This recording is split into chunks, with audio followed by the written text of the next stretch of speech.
stress reducer for me. Yes. Yeah, Yeah. like I still like it because it's Right. positive for me. Yeah, so it's Right. so And interesting. it's calming, and I get calmed down from it. And you're like, oh, Yes. Yeah.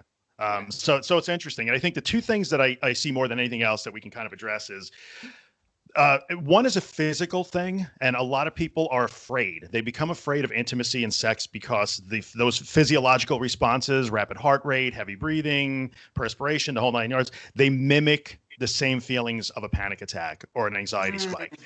And so they have learned to associate those bad feelings with bad things, and they want Mm-hmm. to avoid them, and Yeah. it really kind of triggers them. Yeah. So a tough one to deal with, I think. We can kind of take that one, and then we'll move on to that whole connection thing later. But um, we talk a lot, that whole connection thing, that small Mm-hmm. detail, right? we, Mm-hmm. we talk a lot on the podcast about desensitizing yourself to those symptoms using exposure techniques and Yeah. interoceptive exposure and things like that. But Yes. we do run into a problem where people Mm. they're terrified of their own heartbeat. And so therefore they really are terrified to engage with their partner because of how it feels physically before they get to the good part. Yes, and You know, there is a kind of emotional regulation issue in that, which is to, how we interpret it, right? So mhm, if my heart rate starts to race and I think I'm going cuckoo or I'm having a heart attack, guess what happens to anxiety? It just escalates. right. Whereas if I'm starting to get wound up or feeling aroused sexually and it's interpreted as like, yeah, you're going to have a different reaction of with your anxiety. And so it's so much what we do with that arousal when the things are starting to get heightened, how Yes. we interpret it and what we do with it.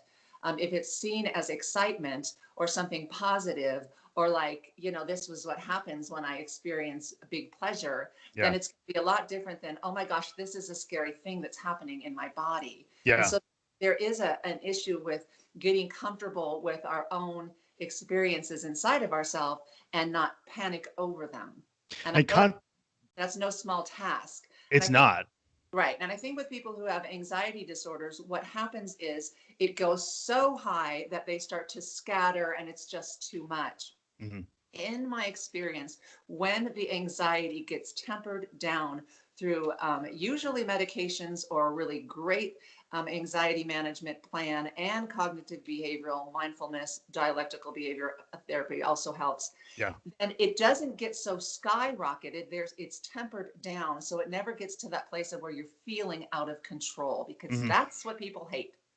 Yeah, yeah, or that feeling of those cognitive distortions that say that a rapid heart rate must be dangerous. They've Yeah. gotten into that groove that says this is a dangerous thing. So Yeah. when we learn to no longer fear it, even when it Yeah. happens, it becomes Yeah. like, okay, now I can put it into a proper context. This is a good thing in this situation now. Exactly. Yeah, Yeah. yeah, Or it's excitement, or it's the energy that I need to make this thing happen, yes. feeling like it's for you and that you aren't going to be undone by it. Hmm. Yeah. And I think it just takes so much work. And for some people who are really struggling, these are folks who can't get in the car or can't get out of the Mhm. house or can't go to work. Yeah.